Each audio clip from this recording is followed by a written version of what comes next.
Hello everyone, मैं मोनिका पुनिया स्वागत करती हूँ आप सभी का डिलीजेंट एसएससी यूट्यूब चैनल के ऊपर। आज की हमारी वीडियो एसएससी जीडी 2025 के मैथ से रिलेटेड होने वाली है। जो भी ऐसे स्टूडेंट हैं मैथ के अंदर अच्छा स्कोर नहीं कर पा रहे हैं, बहुत इश्यूज आ रहे हैं। अभी रिसेंटली मैंने एक पेड बैच लॉन्च किया था 2 दिन पहले ही एसएससी जीडी का। उसके अंदर जब मैं डाउट्स लेती हूँ स्टूडेंट्स के, उनकी क्वेरीज देखती हूँ क्या इश्यूज उनको आ रहे हैं, सबसे ज़्यादा उनको इश्यूज आ रहे हैं कि मैथ्स के इंपॉर्टेंट टॉपिक बता दो मैम, मैथ्स के अंदर बहुत अच्छा स्कोर नहीं हो रहा है। तो जिन जिन लोगों को मैथ्स के अंदर इश्यूज हैं उन लोगों के लिए वीडियो बनानी थी, तो मैंने सोचा आप सब लोग भी जो तैयारी कर रहे हैं, जो पेड बैच नहीं ले पाए हैं, उनको भी ये कंटेंट मैं दे दूं। तो इसके अंदर मैं आपको एक एक इम्पोर्टेंट चैप्टर बताऊंगी, कौन से चैप्टर से कितने क्वेश्चन आते हैं, और इवन चैप्टर के अंदर भी टाइप बताऊंगी कि कौन से टाइप का क्वेश्चन आपसे पूछा जाएगा। जैसे मैंने आपको नंबर सिस्टम बता दिया, तो पूरा नंबर सिस्टम पढ़ने की ज़रूरत नहीं है, मैं आपको पर्टिकुलर टॉपिक बता दूंगी कि ये वाला टॉपिक आपको पढ़ना है। ये सारे टॉपिक और चैप्टर वाइज जो आपकी मेहनत है, मैंने पूरे चैप्टर वाइज आपके निकाले हैं। उसके बाद मैंने आपके लिए टॉपिक भी लिख के रखे हैं। अभी मैं कम से कम भी 3 घंटे से इस चीज़ के ऊपर लगी हुई थी, मैंने पूरा ये एनालिसिस करके निकाला है। उसके अंदर जो सबसे ज़्यादा मेरे को हेल्प कर रही थी वो ये वाली बुक थी, क्योंकि मैंने हमेशा आप लोगों को बताया है जो भी एग्जाम है उसके प्रीवियस ईयर के क्वेश्चन चैप्टर वाइज फॉर्मेट में प्रैक्टिस कर लोगे तो आपका काम बन जाएगा। और इसके अंदर वही दिया हुआ है, एसएससी जीडी की ये बुक है जिसके अंदर प्रीवियस ईयर के क्वेश्चन चैप्टर वाइज फॉर्मेट में दिए हुए हैं। किरण पब्लिकेशन की ये बुक है। इसको बाय अगर आप करना चाहते हो तो इसका लिंक डिस्क्रिप्शन में मैं डाल दूंगी, वहां से जाके ले लेना। अगर किसी के पास ऑलरेडी कोई चैप्टर वाइज वाली बुक है एसएससी जीडी के जिसके अंदर चैप्टर वाइज वाले क्वेश्चन है, या एसएससी के जिसके अंदर चैप्टर वाइज वाले क्वेश्चन है, तो आप उसके साथ में भी जा सकते हो, उससे भी अपनी प्रैक्टिस कर सकते हो। अगर किसी के पास कोई बुक नहीं है तो ये वाली बुक ले लेना, मोर देन सफिशिएंट होगी आपकी पूरी प्रिपरेशन के लिए। तो अभी सबसे पहले मैं चैप्टर वाइज वेटेज के ऊपर बात करती हूँ। इसको मैं साइड में स्क्रीन के ऊपर भी अटैच करवा दूंगी ताकि आप लोगों को दिखता रहे। सबसे इंपॉर्टेंट टॉपिक अगर मैं बात करूं आपसे तो परसेंटेज रहेगा। परसेंटेज से आपके 2 क्वेश्चन लगभग पूछे जाते हैं। उसके परसेंटेज साथ साथ मैं ये भी बताते हुए आपको चलती हूँ कि इसमें से कौन से ऐसे टॉपिक हैं जिनके क्वेश्चन ज़्यादा पूछे जाते हैं। इलेक्शन आप लोगों को बहुत ध्यान से करना है। इलेक्शन एक को इतने मिले, दूसरे को इतने मिले, एक हार गया एक जीत गया, कितने से जीत गया कितने से हार गया, इलेक्शन परसेंटेज डालोगे तो आपको आ जाएगा, कंप्लीट उसको करना है। उसके बाद में परसेंटेज चेंज, मतलब एक चीज़ में इतनी वृद्धि हुई, एक चीज़ में इतनी कमी हो गई, तो टोटल ऑल ओवर इफेक्ट कितना पड़ा। या फिर एक साल में इतनी वृद्धि हुई, अगले साल इतनी कमी हो गई, टोटल ओवरऑल इफेक्ट कितना पड़ा। ये जनगणना वाले जो क्वेश्चन होते हैं ना आपके, उसके अंदर हेल्प करेंगे। जनसंख्या और जनगणना वाले जो क्वेश्चन है वो वाला टाइप है ये आपका लगभग। और इसके अंदर जो वो x प्लस वाई प्लस में एक्स वाई अपॉन 100 वाला जो फॉर्मूला होता है वो यूज़ होता है। जब आप कॉपी अपनी बुक उठा के देखोगे ना तो आपको सारी चीज़ें दिखेंगी और सारी चीज़ें कर भी पाओगे। सबसे पहले परसेंटेज टॉपिक आप लोगों को करना है। उसके बाद में एक्सपेंसेस, जैसे कि 20% यहाँ लग गया, 30% यहाँ लग गया, कितने परसेंट सेविंग हुई, या फिर 10% सेविंग हुई, वो सेविंग कितनी हुई। एक किसी की सैलरी इतनी है, उसके ऊपर इतना खर्चा हो गया, इतना ये हो गया, इस टाइप का जो क्वेश्चन होता है वो बहुत पूछा जाता है। उसके बाद में किसी की सैलरी का आप लोगों को दे दिया जाएगा, सैलरी इतनी है भाई किसी की। उसके अंदर जो उसके ऊपर एक्सपेंसेस है, लाइक कि आपका कार के पेट्रोल के ऊपर एक्सपेंसेस है वो इतने परसेंट है और इतना है। या फिर ऐसे दे दिया वो इतना है तो सैलरी निकालो, अगर वो दे रखा है तो वो एक्सपेंस निकालो, सैलरी दी हुई है तो एक्सपेंस निकालो। जब आप देखोगे तो आपको समझ में आएगी। अभी शायद कुछ लोगों को बहुत अच्छे से समझ नहीं आ रहा होगा। तो ये 4 से 5 टाइप हैं आप लोगों के जो परसेंटेज के अंदर सबसे ज़्यादा पूछे जाते हैं। बाकी मैं ये रिकमेंड करूँगी परसेंटेज को बहुत डिटेल में आप लोग पढ़ो। उसके बाद में आप दूसरा टॉपिक जो देख रहे हो वो है आपका प्रॉफिट एंड लॉस। 2 क्वेश्चन पूछे जाते हैं प्रॉफिट एंड लॉस से, डिस्काउंट से भी 2, तो मतलब टोटल 4 टॉपिक हो जाते हैं, 4 क्वेश्चन हो जाते हैं। प्रॉफिट एंड लॉस के अंदर क्या होता है, परसेंटेज चेंज इसके अंदर भी आपका बहुत ज़्यादा पूछा जाता है। क्या एक चीज़ पे इतना प्रॉफिट हो गया, दूसरे पे इतना लॉस हो गया, टोटल कितना हुआ। या एक चीज़ पे इतना प्रॉफिट हो रहा है, फर्स्ट चीज़ पे ये हो रहा है, सेकंड पे ये हो रहा है, तो ऑल ओवर पर कितना फ़र्क पड़ा, परसेंटेज चेंज जो है। उसके बाद ऐसे कि आपसे ये पूछ दिया 10% लॉस के बाद में इसका सीपी ये है, एसपी ये है, तो इसको 20% प्रॉफिट करवाने के बाद इसका विक्रय मूल्य क्या होगा या इसका क्रय मूल्य क्या होगा। इस टाइप के क्वेश्चन आपसे पूछे जाते हैं। उसके बाद में आपसे ये पूछा जाता है, जैसे आपको बता दिया 44 चीज़ों का जो एसपी है या जो सीपी है वो 40 चीज़ों के एसपी के बराबर हो गया। मतलब एसपी सीपी क्या होता है, क्रय मूल्य विक्रय मूल्य। 40 चीज़ों का क्रय मूल्य 20 चीज़ों के विक्रय मूल्य के बराबर है, तो जो प्रॉफिट परसेंटेज है, जो लाभ परसेंटेज है वो बताओ, हानि परसेंटेज है वो बताओ। तो इस टाइप के क्वेश्चन आपसे पूछे जाते हैं, वो आपको बहुत ध्यान से करना है।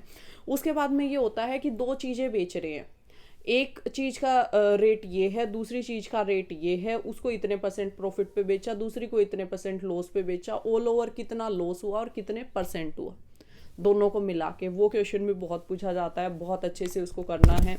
फिर अगर हम डिस्काउंट की बात करें तो डिस्काउंट के अंदर क्या पूछा जाता है आपसे, पहला डिस्काउंट ये है, इसका जो क्रय मूल्य है वो ये एमआरपी जो है वो ये है, पहला डिस्काउंट ये है, बिका है ये इतने में, तो दूसरा डिस्काउंट कितना होगा वो पूछा जाता है। दूसरा डिस्काउंट निकालो या पहला डिस्काउंट निकालो, ये पूछा जाता है। उसके बाद एक कर्मिक छूट होती है, जैसे पहला 10% का छूट है, दूसरा 30% का छूट है, तीसरा जो है वो 5% का छूट है, तो ऑल ओवर कितनी छूट हो गई। या फिर 3 कर्मिक जैसे आपको दे दी कि ऑल ओवर इतनी छूट हुई है, पहला इतना डिस्काउंट है, दूसरा इतना है, तो तीसरा बताओ।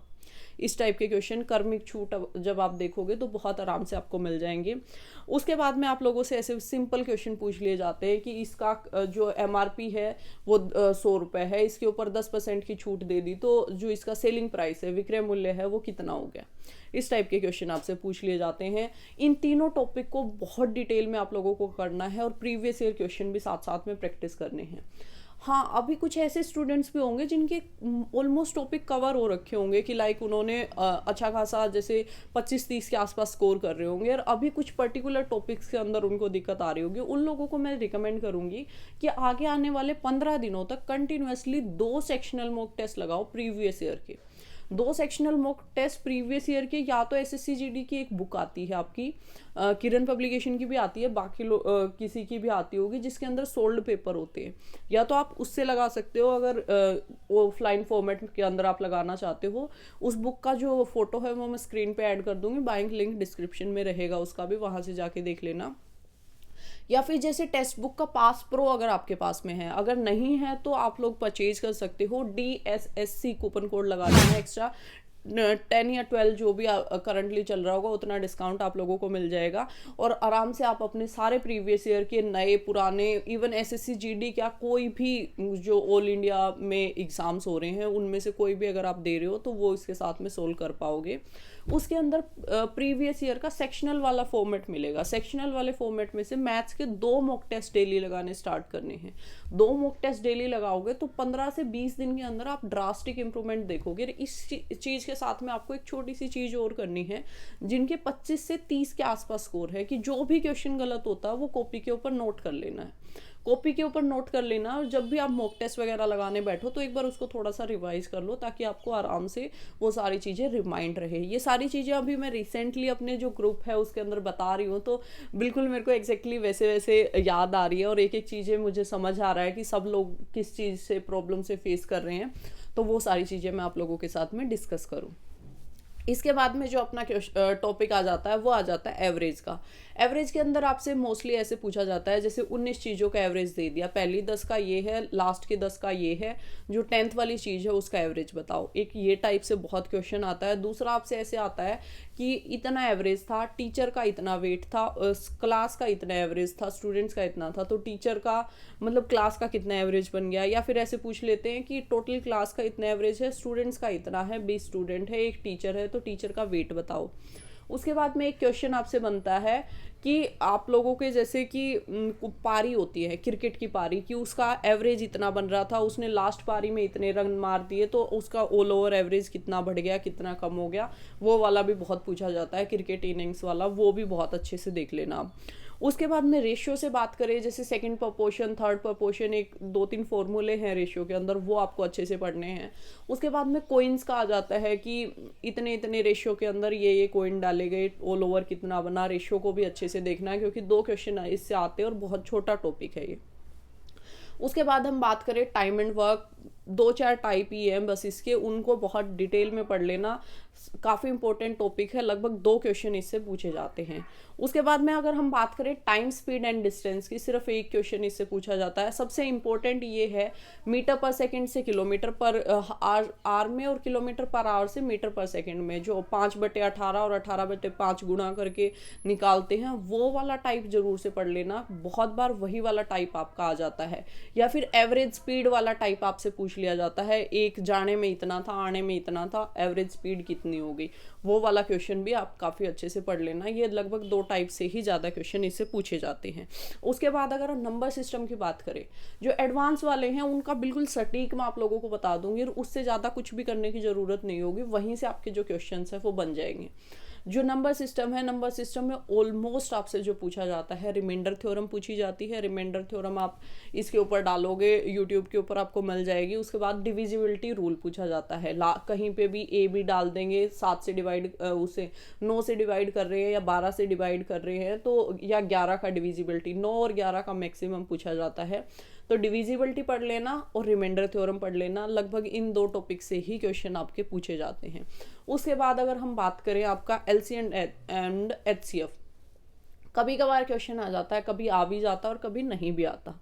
तो इसमें से जो क्वेश्चंस है वो आपसे जो मेजरली पूछा जाता है, 2 चीज़ों का, एक हमारा फॉर्मूला होता है ना, एलसीएम गुणा में एचसीएफ, पहली संख्या गुणा में दूसरी संख्या, जो बराबर रखते हैं। पहली संख्या दे दी एलसीएम एचसीएफ में, दोनों चीज़ें दे दी, तो दूसरी संख्या पूछ लेंगे। कोई भी 3 चीज़ें दे देंगे और एक चीज़ आपसे पूछ लेंगे, या फिर सिंपल आपसे पूछ लिया जाता है एलसीएम निकाल दो इसका या एचसीएफ निकाल दो। ये 4 टाइप ही मैक्सिमम आपसे पूछे जाएंगे, उससे अलग नहीं पूछा जाएगा कुछ भी।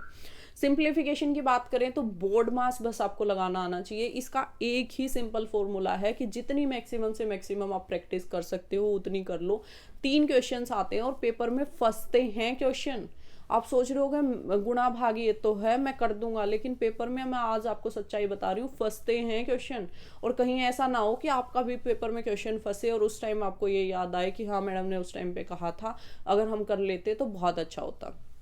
मैंशुरेशन में इतना कुछ है पढ़ने के लिए, बस एक छोटी सी टिप मैं आपको दे रही हूँ, जितने फॉर्मूले हैं उतने फॉर्मूले याद कर लो। मेजरली एरिया की चीज़ें ज़्यादा पूछी जाती है, बाकी मैं आपको कहूँगी वॉल्यूम के भी फॉर्मूले याद कर लो, 2D तो कर ही कर लो। अगर बस आपको फॉर्मूले याद है तो सिंपल फॉर्मूला रख के क्वेश्चन होने वाले आएंगे, उससे अलग कुछ नहीं आएगा। एक क्वेश्चन मेंसुरेशन से पूछा जाता है। अगर मैं लास्ट में आपको समराइज करना चाहूँ, सबसे ज़्यादा आपको जो ध्यान देना है, percentage, profit and loss, discount. तीनों टॉपिक को बहुत डिटेल में, चाहे आप 10 दिन लगा के इन तीनों टॉपिक को कर लो, लेकिन इन तीनों टॉपिक को करने से 12 नंबर आपके पक्के हो जाएंगे। उसके बाद में आप लोगों को एवरेज एंड जो रेशियो एंड प्रपोर्शन है, इन दोनों टॉपिक को भी काफ़ी अच्छे से करना है। और साथ में जो टाइम एंड वर्क है, मतलब 6 टॉपिक तो ये मैंने आपको बता दिए। और उसके साथ में जो एसआई और सीआई के जो बेसिक फॉर्मूले होते हैं वो कर लेना। 6 टॉपिक ये हैं और SICI के बेसिक फॉर्मूले हैं, तो 6 टॉपिक। और उसके साथ में सिंप्लीफिकेशन के लिए जस्ट आपको प्रैक्टिस करनी है। नंबर सिस्टम मैंने आपको बता दिया, बहुत छोटे से टॉपिक क्वेश्चन आते हैं। मेंशुरेशन का मैंने आपको बता दिया, फॉर्मूले याद करने हैं। तो लगभग अगर ज़्यादा नहीं है तो आपको 8 टॉपिक ऐसे हैं जो बहुत अच्छे से करने हैं।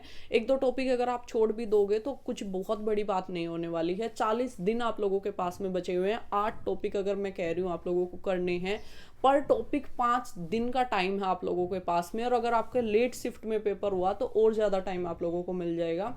और 8 टॉपिक अगर बहुत डिटेल में कर लिए तो 30+ स्कोर कहीं नहीं गया। तो जिन लोगों का भी मैथ्स वीक है, इस वीडियो को अंदर मैंने जो जो बताया है उसको लिख लो। अगर अभी तक नहीं लिखा तो दोबारा वीडियो में स्टार्टिंग से जाओ और एक एक चीज़ को लिख लो, समझ लो, पढ़ लो। अगर आज पढ़ लोगे तो पेपर में सिलेक्शन हो जाएगा, अगर नहीं पढ़ोगे तो फिर वही लास्ट में रोते रहना, जैसे अब 24 वाले रो रहे हैं, कट ऑफ बहुत हाई चली गई, कट ऑफ बहुत हाई चली गई, सिलेक्शन नहीं हो पाया। अब डिसीजन आपका है, अगर आप पढ़ना चाहते हो तो पढ़ सकते हो, सिलेक्शन ले सकते हो। Thank you so much for watching this video. अगर वीडियो अच्छी लगी है तो वीडियो को लाइक कर देना। और ऐसा जो वैल्यूएबल कंटेंट होता है ना, वो बनाने में लिटरली बहुत मेहनत लगती है। एक एक टॉपिक को छांटना, एक एक चीज़ को समझाना, करना। तो इसके लिए अगर वीडियो पसंद आई है तो लाइक ज़रूर करना, और बाकी अपने दोस्तों के साथ शेयर ज़रूर करना जो ऐसे हैं, जो SSC GD की या बाकी किसी भी ऐसे एग्ज़ाम की तैयारी कर रहे हैं जिसके अंदर उनको ये मदद कर सकती है। Thank you so much for watching this video. फिर मिलेंगे किसी और वीडियो में, तब तक के लिए जय हिंद, जय भारत।